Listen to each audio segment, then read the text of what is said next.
Carta dos prefeitos defende aumento de 2% em repasse do Fundo de Participação dos Municípios. O governo federal liberou recursos para a construção de UBSs em 200 municípios. Nesta edição você vai ver também. No Amapá, a Marinha intensifica a fiscalização na saída de embarcações devido ao período de férias. Manifestações voltam a tomar conta das ruas de Manaus. 10% do PIB para educação e melhores condições de trabalho são algumas das reivindicações. O Jornal da Amazônia está no ar. Olá, boa noite. Manifestações voltam a tomar conta das ruas de Manaus. Centrais sindicais mobilizaram movimentos sociais convocando uma greve geral. Em vários pontos da cidade era possível ver os protestos. As manifestações aconteceram em vários pontos de Manaus. Este grupo do movimento Passe Livre Manaus acampou nesta área do Distrito Industrial. A ideia é chamar atenção para o transporte coletivo da cidade. A gente começou questionando o valor da tarifa. A gente não pode continuar excluindo as pessoas de um serviço importante desse, que é o transporte público. Está mais proporcional ao tamanho da população. Porque você tem que ter o direito, a opção de deixar o seu automóvel em casa. Já em frente à Universidade Federal do Amazonas, professores, estudantes e servidores reivindicavam 10% do produto interno bruto para a educação pública e valorização dos professores. A precarização que temos hoje as nossas instituições públicas e destacar que esse é um chamado das centrais sindicais de todo o país. A UFAM já parou, ela está parada, mas ela está parada não é para as pessoas ir para casa, é para as pessoas estarem se mobilizando, dialogando com a população. Insatisfeitos com os benefícios e condições de trabalho oferecidas, professores da rede pública de ensino do estado e da capital protestaram em frente à sede do governo. Nós queremos auxílio transporte, auxílio alimentação, o fim da carga compartilhada, que é um mecanismo que o governo criou no qual o professor trabalha em 2 ou 3 escolas, não favorece a educação. Temos que ter qualidade na educação, começando primeiramente pelo professor, salário dignos, para que nós possamos reciclar nosso conhecimento para transformar a educação que existe nesse país. Após algumas horas, a comissão organizadora do movimento foi atendida por representantes da Casa Civil do Estado do Amazonas. A princípio houve uma resistência muito grande para receber a comissão. Lá a gente colocou as pautas na mesa, houve uma boa vontade do secretário da Casa Civil, o doutor Silvio, o doutor Marcos, para tentar viabilizar todos os nossos pontos. Então vamos desenvolver minutas agora sobre cada ponto, tentando argumentar e viabilizar todo o processo e todas as questões. De acordo com a Polícia Militar, aproximadamente 3.000 professores aderiram à manifestação. Com faixas, cartazes e gritos de protesto, esperam uma resposta imediata dos órgãos competentes. A repórter Raquel Mendonça também está acompanhando outras manifestações na cidade. Aqui na Bola do Eldorado, os líderes das centrais sindicais e dos movimentos sociais estiveram reunidos de 8 até as 10 horas da manhã, onde estiveram panfletando e abordando a sociedade sobre a pauta unificada da greve geral. Agora, eles caminham em direção à Assembleia Legislativa do Amazonas. As faixas e os cartazes já mostravam a indignação de diversas classes trabalhadoras e estudantes. As bandeiras levantadas pediam segurança, transporte público e educação de qualidade, saúde, entre outras reivindicações, com destaque para as pautas específicas das categorias, como a redução da jornada de trabalho e o fim do fator previdenciário. E para pressionar os parlamentares, as centrais sindicais se mobilizaram com protestos e até com paralisação das atividades. Nós paramos o distrito pela parte da manhã até 7h30 da manhã. Então, nós conseguimos o principal objetivo, que era conseguir mobilizar o polo industrial e atrasar a produção deles. Os metalúrgicos pedem 17,5% no reajuste do salário.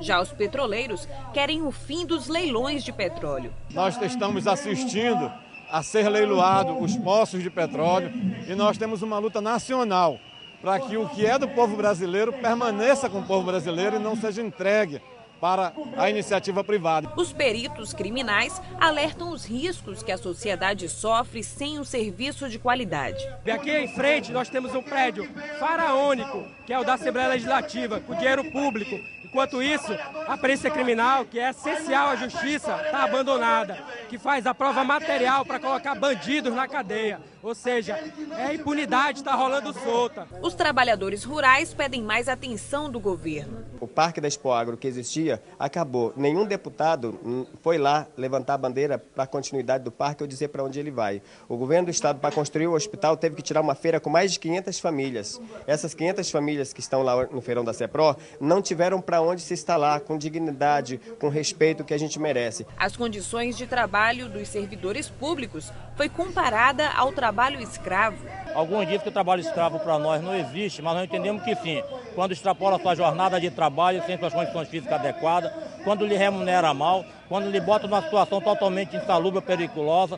Então tudo isso foge do trabalho decente. Esse é o marco das nossas reivindicações. Após uma hora de protestos em frente à Assembleia Legislativa, os deputados Sidney Leite e José Ricardo foram ao encontro dos manifestantes. É uma pauta local, por exemplo, professores estão reivindicando plano de saúde, auxílio alimentação e transporte, que hoje o Estado, apesar de ter quase 13 bilhões de reais no orçamento, não oferece aos professores da rede pública do Estado. Em seguida, a Assembleia Legislativa recebeu os líderes sindicais e o presidente da Casa, deputado Josué Neto, disse que a comunicação ainda é falha na hora de divulgar à população as pautas que já foram votadas. O outro ponto alto que tivemos foi a extinção do 14º e 15º salário ainda no mês de fevereiro, portanto, bem antes das manifestações, e as próprias pessoas que pediam isso nas ruas não tinham conhecimento que nós já havíamos extinguido o 14º e 15º salário. No Dia Nacional de Lutas, rodoviários de Manaus também aderiram à mobilização. 40% da frota não saiu das garagens nesta quinta-feira. A paralisação aconteceu em todo o Brasil. O Dia Nacional de Luta foi aderido também pelos rodoviários em Manaus. De acordo com o representante dos rodoviários, a determinação da Justiça de Manaus em manter 60% da frota em funcionamento foi cumprida pela categoria. 60% da frota vai sair normal e 40% vai ficar dentro da garagem. O INSS sabe da pauta, que eles não recolhem o FGTS, o INSS, Caixa Econômica sabe, todos os órgãos sabem.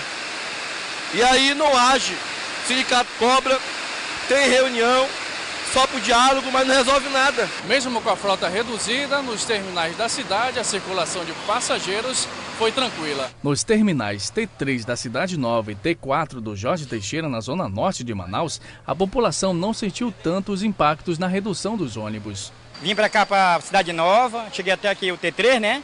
E tá tudo tranquilo. Para mim, no caso, foi normal. Eu saí de casa, consegui pegar o ônibus como todos os outros dias até agora. Aqui no terminal também, tô vendo que tá passando bastante ônibus. Algumas pessoas reclamam, outras não, né? Mas no meu caso, eu não fui prejudicado. Em frente a essa garagem, alguns funcionários da empresa esperavam por uma resposta para voltarem a trabalhar. Alguns foram até embora para casa. De acordo com o sindicato, somente 60% da frota continuará circulando até que as pautas de reivindicações sejam atendidas. A manifestação vai continuar, 60% da frota vai sair de cada empresa. À tarde, representantes dos movimentos sindicais tomaram conta de logradouros públicos e foram à principal avenida do Centro Comercial de Manaus para continuar cobrando das autoridades melhorias nas condições de trabalho e vida dos amazonenses. O pedido de paz estava nos braços da polícia, que enviou um grande efetivo para acompanhar a manifestação. O maior símbolo cultural do Amazonas ficou protegido também por grades de ferro, colocadas para impedir qualquer tipo de vandalismo. O pavilhão nacional era usado como manto sagrado na reivindicação dos indígenas. No ritual Sateré Maué, adultos e crianças batiam o pé, demonstrando insatisfação com as condições de saúde, educação e moradia. Se a população, nós, Sateré, Cocama, Ticuna, enfim, toda a população que reside, que habita, vamos falar assim, a floresta que está hoje aqui na Cidade de Pedra, não se manifestar e nunca eles vão atender essa reivindicação e olhar esses problemas que nos atingem. Faixas denunciando a corrupção foram estendidas no calçadão da Praça São Sebastião. A intenção de todos esses movimentos, com uma única finalidade, de despertar a consciência política do nosso povo. Porque quem não gosta de política vai ser manipulado por quem gosta. Então, infelizmente, se há corrupto no poder, é porque alguém não votou consciente. Dia de manifestação é garantia também de renda extra para os vendedores ambulantes, que não perderam a oportunidade para ajudar a aumentar o barulho. Na Praça do Congresso, recém-formada pelo governo, o movimento era mais intenso. De um lado para o outro, os sindicalistas buscavam mostrar sua insatisfação com as políticas públicas de educação. Falta muita estrutura, escola, falta mais conscientização também do aluno. A saúde pública também foi um dos pilares dessa movimentação.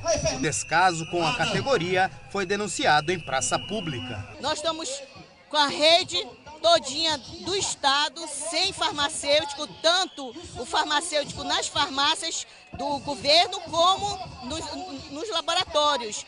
Pode procurar no fim de semana que você não acha um farmacêutico, isso é um crime. A bandeira do Brasil tremulava regida pelos ventos de tranquilidade, numa tarde onde a democracia foi mais uma vez a voz contra o sistema que a cada dia que passa diminui o salário de quem trabalha por um país rico sem pobreza. No Brasil ainda, apesar de todo o discurso dos governos, a educação não é prioridade, a educação pública, portanto também a carreira do professor é desvalorizada. No dia que o Brasil de fato priorizar a educação, com isso tem que vir a valorização dos professores. A manifestação pelo Dia Nacional dos Serviços Públicos foi realizada de forma pacífica aqui em Manaus. Mesmo assim, os comerciantes do centro resolveram fechar as portas bem cedo, com medo de vandalismo. Veja a seguir, o governo federal liberou recursos para a construção de UBSs em 200 municípios. Nós voltamos já já.